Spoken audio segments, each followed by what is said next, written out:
आज की इस वीडियो में लोग देखने वाले हैं कक्षा 10वीं की भौतिक विज्ञान का पहला चैप्टर। ठीक है, तो पहले चैप्टर में आज की जो हमने टॉपिक ले रखा है वह है टॉपिक आपके सामने कि किरण आरेख का उपयोग करके गोलीय दर्पण द्वारा बने प्रतिबिंबों का निरूपण। ठीक है, इसका मतलब यह हुआ कि किरण आरेख के उपयोग करके यानी किरण आरेख के द्वारा हम गोलीय दर्पण द्वारा बने प्रतिबिंबों का निरूपण करेंगे कि गोलीय दर्पण में हम किरण आरेख का उपयोग करके किस प्रकार से प्रतिबिंब बनाते हैं। ठीक है, या यूं कह सकते हैं कि गोलीय दर्पण में जब हम प्रकाश किरणों को भेजते हैं तो प्रकाश किरण किस प्रकार से अपना व्यवहार करती है गोलीय दर्पणों से अपरावर्तन के पश्चात।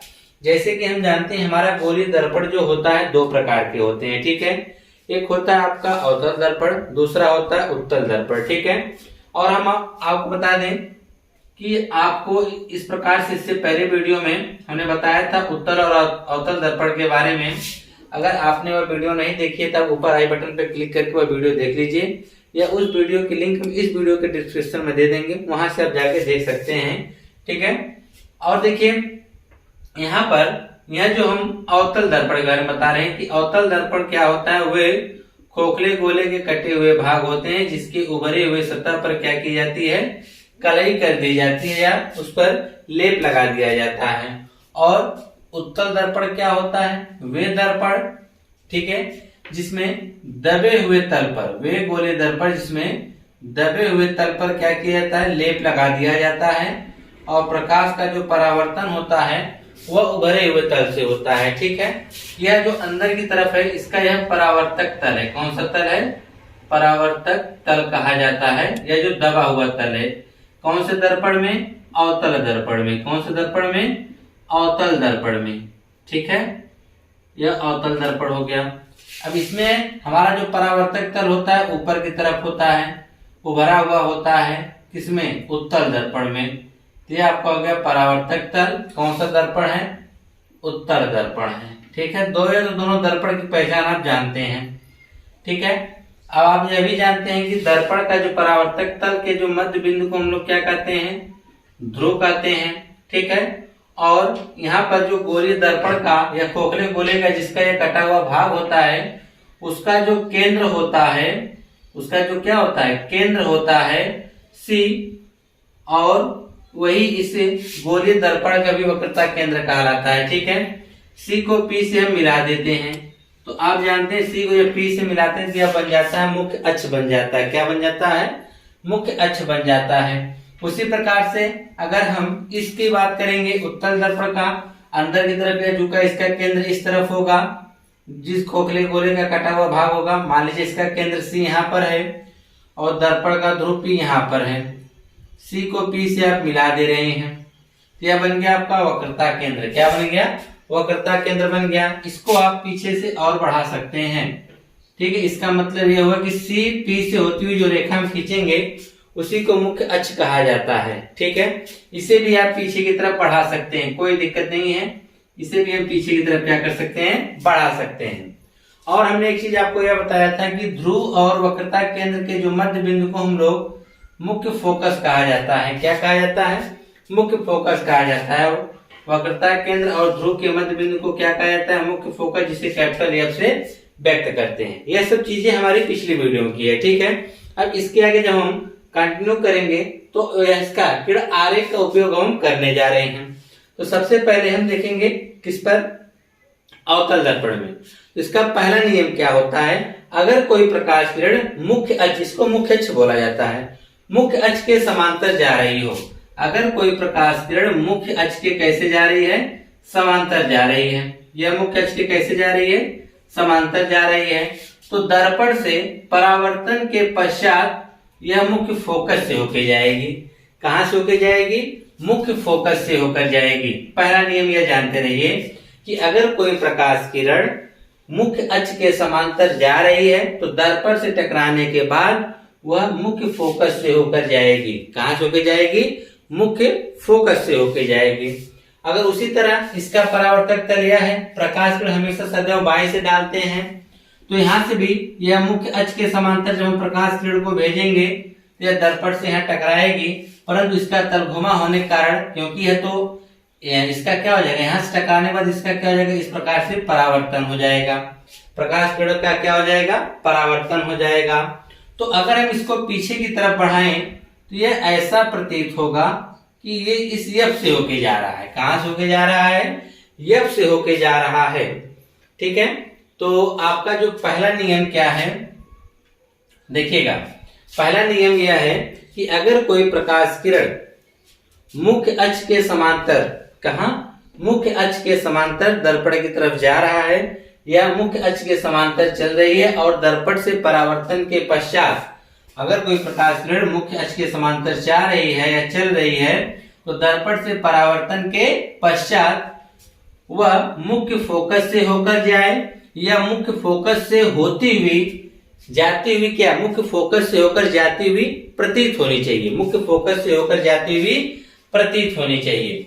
तो अवतल दर्पण में आप देख रहे हैं कि यह मुख्य फोकस से होकर जा रही है, परंतु उत्तल दर्पण में क्या होता है कि यह जो प्रकाश किरण है इस प्रकार से जाता है, दर्पण से टकराने के पश्चात इसका क्या होता है, परावर्तन हो जाता है। क्यों, क्योंकि इसका जो तल है वह उभरा हुआ तल है और इसका ऊपर की तरफ क्या होता है, परावर्तन हो जाता है।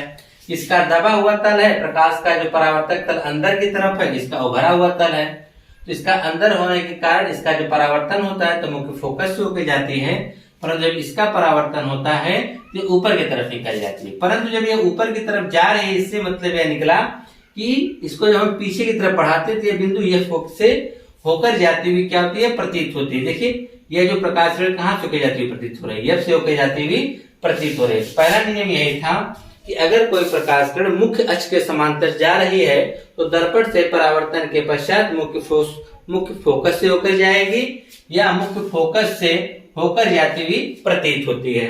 यह पहला नियम था। दूसरा नियम जस्ट इसका अपोजिट है, उल्टा है। दूसरा नियम इसका क्या है, जस्ट उल्टा है। देखिए क्या है, अब उसको भी हम आपको समझा देते हैं कि दूसरा नियम क्या है, इसका जस्ट उल्टा कैसे है। तो थोड़ा सा देखिएगा ध्यान से, ठीक है। उसमें क्या होता है, उसमें यह होता है कि अगर कोई प्रकाश किरण, ठीक है, मुख्य फोकस से होके जाती हो, कहां से होके जाती हो, दूसरी जो प्रकाश किरण है कहां से होके जा रही है, मुख्य फोकस से होके जा रही है।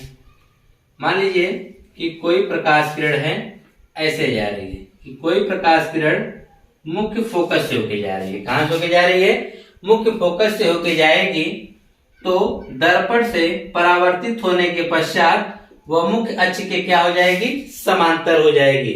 अगर कोई प्रकाश किरण मुख्य फोकस से होके जा रही है, कहां से होके जा रही है, मुख्य फोकस से होके अगर जाती है तो दर्पण से परावर्तन के पश्चात वह क्या हो जाएगी, मुख्य अक्ष के समांतर हो जाएगी। जस्ट इसके उल्टा जो अभी हमने पढ़ा था, अगर मुख्य अक्ष के समांतर जा रही थी, दर्पण से परावर्तन के पश्चात मुख्य फोकस से होकर जाई थी, ठीक है। इसी का उल्टा भी देखिए, दूसरा है कि अगर कोई प्रकाश किरण मुख्य फोकस से होकर जाती है तो दर्पण से परावर्तन के पश्चात वह मुख्य अक्ष के क्या हो जाती है, समांतर हो जाती है। क्या हो जाती है, मुख्य अक्ष के समांतर हो जाती है। दूसरा नियम, दूसरा इसमें देखेंगे, वह तो आपने देखा अवतल दर्पण का। अब उत्तल दर्पण में आप देखेंगे, यह देखिए आपका मुख्य फोकस है, तो कोई प्रकाश किरण इस प्रकार से मुख्य फोकस की तरफ आ रहा था, ठीक है। किधर आ रही थी, मुख्य फोकस की तरफ आ रहा था, ठीक है।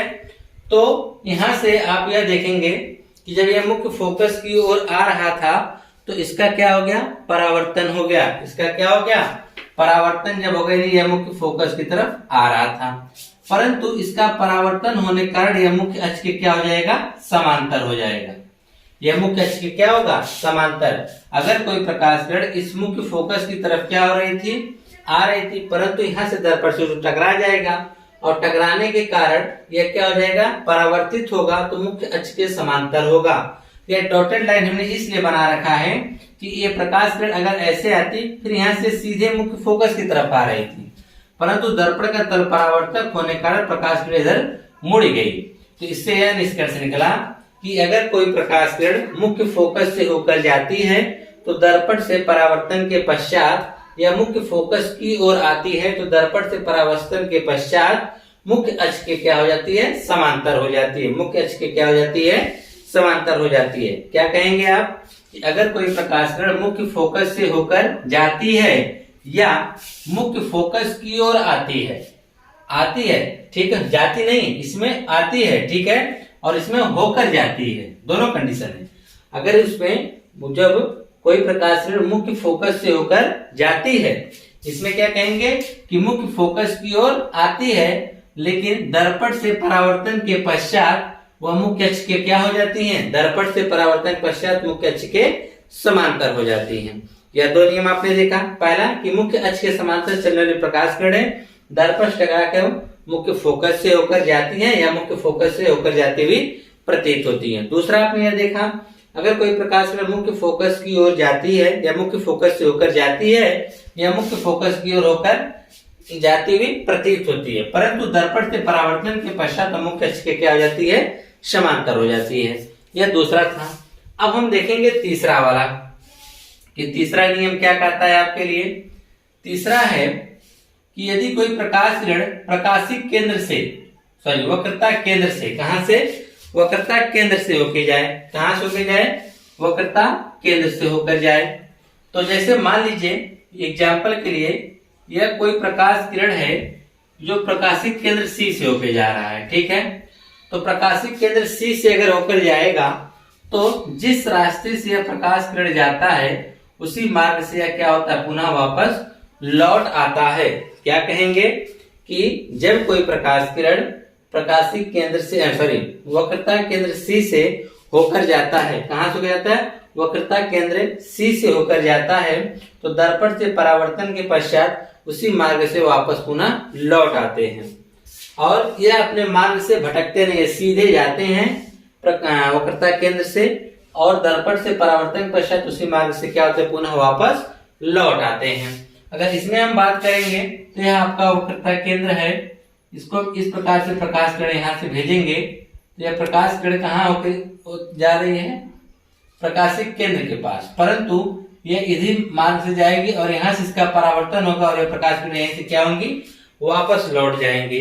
तो यह घटना, यह जो हमारा है क्या कहते हैं, प्रतिबिंब बनने का, या क्यों कह सकते हैं कि किरण आरेख के उपयोग के द्वारा गोलीय दर्पण का यह तीसरा नियम था, ठीक है, कि किस प्रकार से प्रतिबिंब बन सकता है। और इसमें आपने देखा कि अगर कोई प्रकाश किरण प्रकाशिक केंद्र से होकर जा रही है तो जब प्रकाशिक केंद्र से होकर जाएगी तो वह अपने क्या कहते हैं, जिस मार्ग से वह आती है परावर्तन पश्चात उसी मार्ग से वह पुनः लौट जाती है, चाहे वह आपका क्या कहते हैं अवतल दर्पण हो या उत्तल दर्पण हो। यहाँ से देखिए कोई प्रकाश किरण आ रही थी, किधर की तरफ जा रही थी, प्रकाशिक केंद्र की तरफ, और यहीं पर दर्पण से परावर्तन पश्चात यहीं से पुनः क्या इसी मार्ग से लौट गई। तो यह तीसरा नियम था, समझ लीजिए, ठीक है। अब हम बात करेंगे चौथा नियम, कि चौथा नियम क्या है। चौथा नियम में देखिए यह प्रकाश किरण दर्पण के ध्रुव पर आपतित होती है, कहां पर, दर्पण के ध्रुव पर आपतित होती है, यानी यह प्रकाश किरण दर्पण के ध्रुव पर आपतित होगी और उतने यहीं से क्या हो जाएगी, परावर्तित हो जाएगी। दर्पण के ध्रुव पर जितने अंश के कोण पर आपतित होती है तो उसको आई बोलते हैं और उतने कोण पे परावर्तित होके यानी परावर्तन कोण बना के क्या होती है, निकल जाती है। और आप जानते हैं कि परावर्तन में कोण आई बराबर कोण क्या होता है, आर होता है। सेम कंडीशन यहाँ पर भी कि जितने के अंश पर कोई प्रकाश किरण आपतित होती है उतने पर यह क्या हो जाती है, परावर्तित हो जाती है। तो यह आपका हो जाएगा आई और यह आपका हो जाएगा आर हो जाएगा, ठीक है। तो चार नियम देखा आपने। पहला क्या देखा कि अगर कोई प्रकाश किरण मुख्य अक्ष के समांतर जा रही है तो दर्पण से परावर्तन के पश्चात वह मुख्य फोकस से होकर जाएगी या मुख्य फोकस से होकर जाती हुई प्रतीत होती है। दूसरा, अगर कोई प्रकाश किरण मुख्य फोकस से होकर जा रही है या मुख्य फोकस की ओर जा रही है तो परावर्तन पश्चात मुख्य अक्ष के क्या हो जाएगी, समांतर हो जाएगी। तीसरा कि अगर कोई प्रकाश किरण प्रकाशिक केंद्र से क्या कहते हैं वक्रता केंद्र से होकर जा रही है तो दर्पण से परावर्तन के पश्चात उसी मार्ग से वह क्या होगी, पुनः वापस लौट जाएगी। चौथा आपने देखा कि अगर कोई प्रकाश किरण ध्रुव पर जितने अंश के कोण पर आपतित होता है उतने के कोण पर क्या हो जाता है, परावर्तित हो जाता है। यानी जितने अंश के कोण पर आपतित होता है या जिस आपतन कोण पर आपतित होता है उतने ही परावर्तन कोण पर क्या होता है, परावर्तित हो जाता है, ठीक है। तो इस प्रकार से आपने यह देखा किरण आरेख के उपयोग का गोलीय दर्पण द्वारा बने प्रतिबिंबों का निरूपण कर सकते हैं, या गोलीय दर्पण द्वारा, किरण आरेख के द्वारा गोलीय दर्पण के नियम भी कर सकते हैं। ठीक है, अब इसके अगली वीडियो में हम आपको बताएंगे कि अवतल दर्पण के द्वारा प्रतिबिंब की जो 6 स्थितियां बनती है वह किस प्रकार से बनती हैं, और उनका प्रतिबिंब कब वास्तविक होता है और कब आभासी होता है, किन किन कंडीशनों में। ठीक है, मिलते हैं नेक्स्ट वीडियो में नए टॉपिक के साथ। धन्यवाद।